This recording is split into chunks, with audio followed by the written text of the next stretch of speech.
Evelyn and Marcus never believed dreams could bleed into reality until the night their nightmares started following them home. I never used to believe dreams meant anything more than just the brain's way of passing time during sleep. I thought they were random images and noises, like static on a broken TV. But that night, everything changed. It started with a dream about the old house at the end of my street, a place I'd always avoided. I'd never been inside, but everyone knew the stories, abandoned for decades. Windows boarded up or shattered, vines choking its walls like dark veins. The neighborhood kids whispered about strange noises and shadows moving in its broken rooms. I'd always told myself it was just stories, and I kept my distance. That night, though, I found myself standing at the gate, which was rusted and hanging crooked on its hinges. The air felt colder than it should have, as if the night had sucked the warmth out of everything. The sky above was a sickly gray, not a single star to break the thick cloud cover. I remember the feeling of dread creeping through my chest, the same cold that makes your skin prickle and your breath catch. I pushed the gate open and it creaked loudly, breaking the silence in the dream. The yard was wild, overgrown with weeds and thorny bushes clawing at my legs. As I moved closer to the house, I saw the windows dark and empty, like hollow eye sockets staring at me. The paint was peeling in long strips, and the front door hung slightly ajar, swinging just enough to whisper secrets I couldn't hear. Inside, the floorboards groaned under my feet, echoing through the empty rooms. The smell hit me next, a rotten mix of mold, dust, and something metallic I couldn't place. I kept walking, heart pounding, every step louder than the last. At one point, I looked down and saw a dark stain spreading slowly across the floor, like spilled blood soaking into the wood. Suddenly I heard a sound, a slow creak coming from above, like something heavy was moving just out of sight. I froze, the hair on my arm standing straight up. My mind screamed at me to run, but my legs wouldn't obey. The creaking grew louder, closer, like footsteps pacing just overhead. Then I felt it. A presence behind me, cold and heavy, like a shadow pressing against my skin. I turned slowly, heart in my throat, but saw nothing but empty air. The silence returned, thick and suffocating. I woke up gasping, my sheets tangled around me, my heart hammering so hard I thought it might burst. My bedroom was colder than usual and the air felt thick, almost heavy. The window was open even though I was sure I'd closed it before sleeping. A faint smell lingered, something like rot and wet earth, impossible to place. I tried to shake off the feeling as I got ready for the day, telling myself it was just a dream, a bad one that had stuck in my mind. But when I stepped outside and walked past the old house, I noticed something different. The house looked more decayed than before. The vines seemed thicker, darker, and the windows almost seemed to absorb the light instead of reflecting it. The air around it felt heavier, colder. There was a strange smell in the neighborhood. Something faint and rotten, like something dead hidden beneath the soil. I tried to focus on the sky and the everyday noises of the street, but my eyes kept drifting back to that house. That night, I fell asleep with the image of that dark, empty house burned into my mind. The dream came again, but this time, it was more vivid. The creaking from above was louder, closer. I was trapped, unable to move or cry out. The presence pressed harder against my back. I could feel hot breath on my neck, though when I turned, there was nothing there. When I woke up, the feeling of cold didn't leave me. My bedroom door was wide open, and I was certain I'd closed it. My heart raced as I scanned the room for any sign of an intruder, but nothing was there. Then I saw the footprints. Mud, smeared across the wooden floor. They started at the door and led toward the window but stopped abruptly, as if whoever made them vanished into thin air. The prints were too big to be mine. I stared at them, frozen. The silence pressed in on me, heavier than before. The air was cold, and the faint smell of rot lingered. I sat there for a long time, eyes locked on those footprints, wondering if I was losing my mind or if something had crossed from the dream into my reality. That night, I didn't sleep. I sat by the window watching the street lamp flicker outside, waiting for something I didn't understand, afraid of what might come next. The old house stood at the end of the street, silent and waiting like it had been waiting for me all along. The dreams didn't stop after that first night, they only got worse. Each time I closed my eyes, the images grew sharper, more vivid, more terrifying. The old house became a constant presence in my mind, but now it wasn't alone. Faces began to appear in my dreams, twisted, bleeding, with staring with empty black holes where their eyes should have been. They weren't human, or maybe they were human once, but something had warped them into something else entirely. I could never make out what they were saying, but their whispers filled my mind with a cold dread that lingered long after I woke. It wasn't like regular nightmares where you shake off the fear in the morning. This was something deeper, something that clung to me, invaded my thoughts during the day. One evening I found myself standing near the house again, though this time I wasn't dreaming. It was late, and the street was empty except for the dull glow of the street lamp flickering weakly above. The house looked even worse, now its decay was almost alive, crawling up the walls, spreading like an infection. As I stared at one of the grimy windows, I thought I saw something move behind the glass, a face. But it wasn't a normal face, it was half melted like wax dripping down. distorted and impossible to look at directly. When I blinked, it was gone, leaving me staring at my own reflection in the glass. I shook my head, trying to convince myself it was just a trick of the light or my imagination playing cruel games. Still, I couldn't stop looking back. The house pulled me in like a magnet, and no matter how hard I tried, I felt trapped by that invisible force. Every time I passed, I caught glimpses of those faces in the windows, sometimes clear, sometimes only shadows, but always watching. The dreams followed me everywhere. One night I was lying in bed when the faces appeared again, this time not far from my own. They weren't just in my dreams, they were invading my waking world. Their hollow eyes stared at me from every corner of the room, their mouths stretched wide in unnatural smiles that made my skin crawl. I couldn't move, couldn't scream. The air grew colder, the shadows thickened around me. Then, from behind one of the faces, a cold, bony hand reached out, brushing my skin. I jolted awake, gasping for breath. My wrist tingled where it had touched me, but there was nothing there when I looked. After that night, I became paranoid. Every shadow seemed alive. Every whisper in the dark felt like it was meant for me. The faces followed me in my dreams and haunted my thoughts during the day. I stopped going out at night. I stopped talking to friends. I stopped trusting my own mind. One day I found a note slipped under my front door. The paper was crumpled and stained, and the handwriting was shaky, almost desperate. It read, "They're coming through." There was no signature, no indication of who had left it. My hands trembled as I read it over and over. I tried to convince myself it was a prank, but the fear inside me was real and growing. I didn't know who to tell, or if anyone would believe me. That night, I dreamt of the house again. The faces were there, more numerous than ever, pressing against the window glass. They reached out, their hands clawing through the cracks, trying to touch me. I felt their coldness seep into my bones, spreading like poison. Then I woke up. But this time, the faces weren't gone. They were standing at the foot of my bed, their hollow eyes fixed on me, their twisted mouths stretching into those terrible, impossible smiles. I tried to move, to scream, but I was frozen in place, trapped by fear. One of them leaned closer, so close I could feel its cold breath on my skin. It whispered, in a voice like dead leaves scraping across stone, "Your dreams are no longer yours," and then they vanished. I was left alone in the darkness, heart pounding, the echoes of their words ringing in my ears. I knew that whatever was happening wasn't just in my head anymore. Something had crossed over from the dreams, and it was waiting for me. After those terrifying nights, the line between my dreams and waking life started to blur in ways I couldn't explain. It wasn't just the nightmares anymore. Sometimes during the day, I caught fleeting glimpses of shadowy figures just beyond my vision, slipping between trees or standing silently on the sidewalk. When I turned to look directly, they disappeared, as if they never existed. But the feeling of being watched didn't fade. It settled into my skin, like a constant chill crawling beneath the surface. At work, it became almost impossible to focus. My mind kept drifting back to the house, to the faces, and to the whispering voices that echoed endlessly in my head. The dull hum of the office faded into background noise as my eyes locked onto the window, watching the street lamp outside flicker in the distance. I was losing grip on reality, but I didn't care.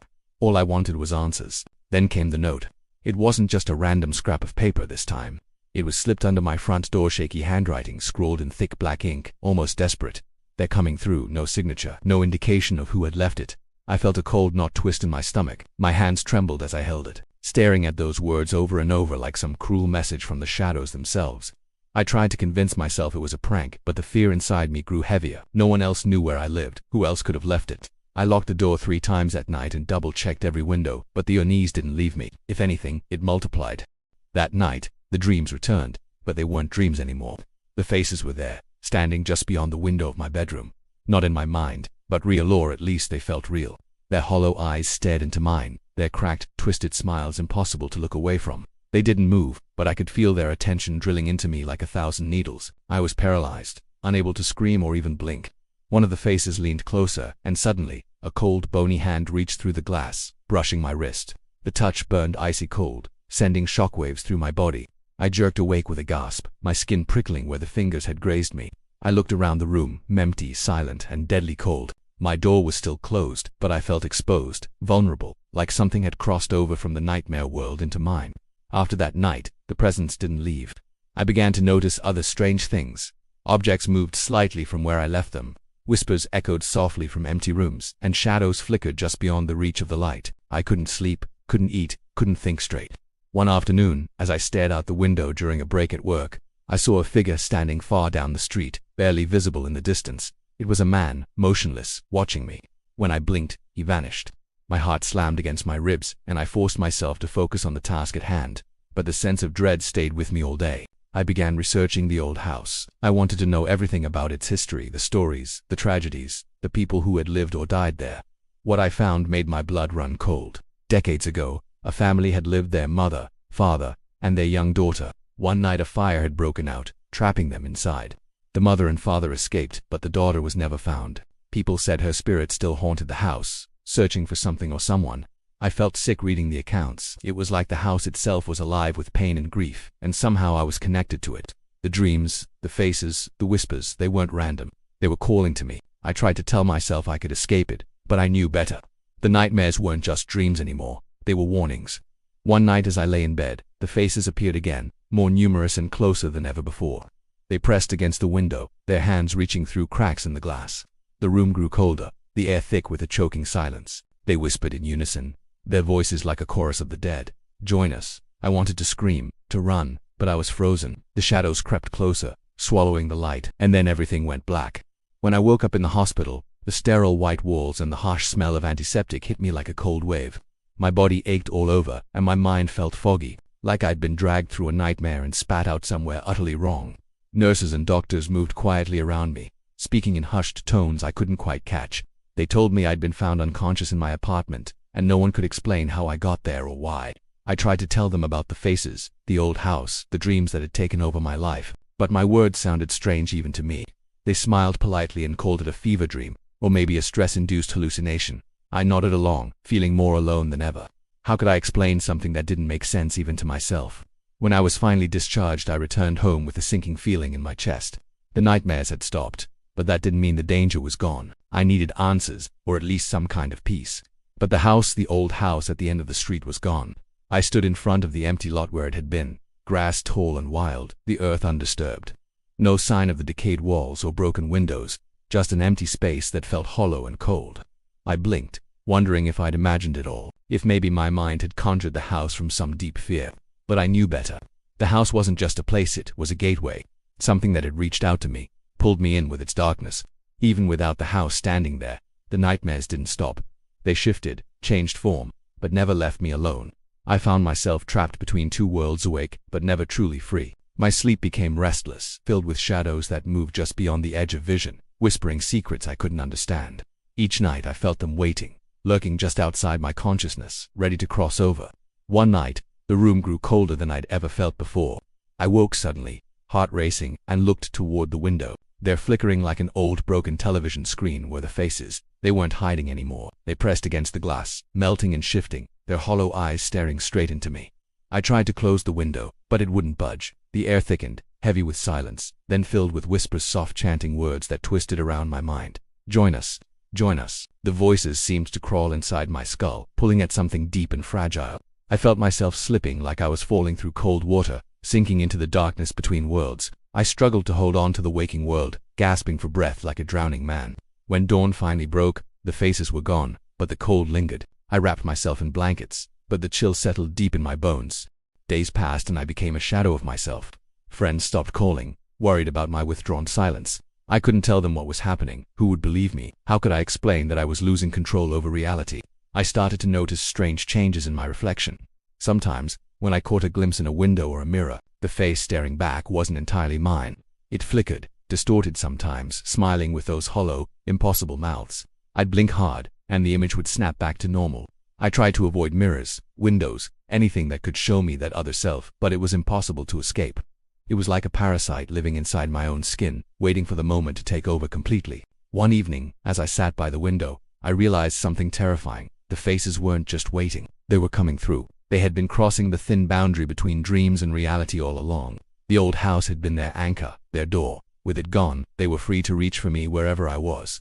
The whispers grew louder, more insistent. My dreams were no longer safe. They followed me in every waking moment. I felt it in my bones, the presence closing in, ready to claim me. And I knew, deep down, that once they crossed fully, I would be lost forever. The scariest part was that sometimes, just sometimes, I caught a glimpse of myself outside living a normal life, laughing with friends, untouched by the darkness that had swallowed me whole. But that person wasn't me, not anymore. I was trapped between worlds, caught in a nightmare with no way out, waiting for the moment when the faces would pull me through. And when that happened, I feared there would be nothing left behind but an empty shell. The old house was gone, but its darkness was still here, and it was coming for me.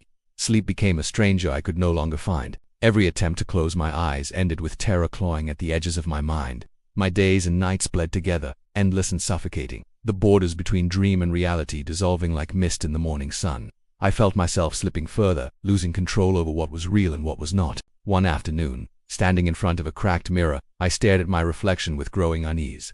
It looked like me, but not quite. The eyes were too hollow, too dark, and the mouth stretched into a faint, unnatural smile that didn't belong to me. When I blinked, the face flickered, like a bad signal on a TV screen, and for a brief second I saw those twisted, bleeding faces from the dreams staring back at me instead. I slammed my fist against the mirror. The glass shuddered but didn't break. The reflection snapped back to normal, but the image haunted me. I was no longer certain I was alone inside my own skin. The whispers followed me everywhere. They curled around my thoughts, wrapping tighter with every breath. I couldn't escape them. "Join us," they said, "join us." Their voices were 1,000 tiny needles, stabbing through my mind until my head felt like it would split open. I stopped sleeping entirely. If I closed my eyes, the faces would compressing through the thin veil that separated the worlds, reaching into me. I feared what would happen if I let them in, but the dreams weren't the only thing crossing over anymore. One night I woke with a sudden sharp pain in my chest, like something was clawing its way out from inside me. I stumbled to the window, desperate for air. Outside, the street was bathed in cold, pale moonlight, but in the reflection of the glass, I saw them, those faces.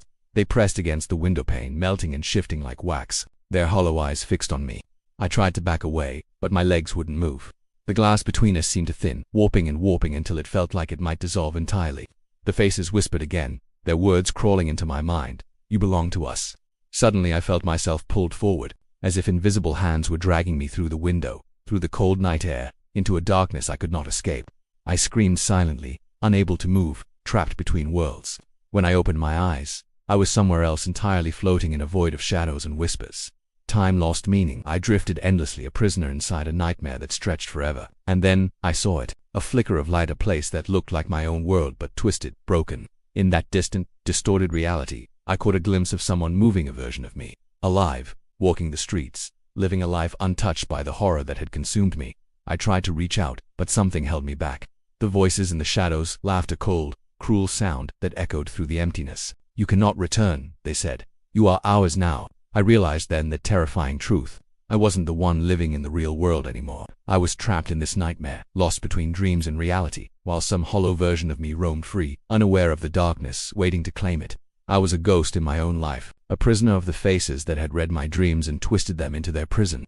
Sometimes, when I blink, I catch a fleeting glimpse of my other self, smiling, laughing, alive, but I know it's only a matter of time before the darkness finds it, and then the nightmare will be complete.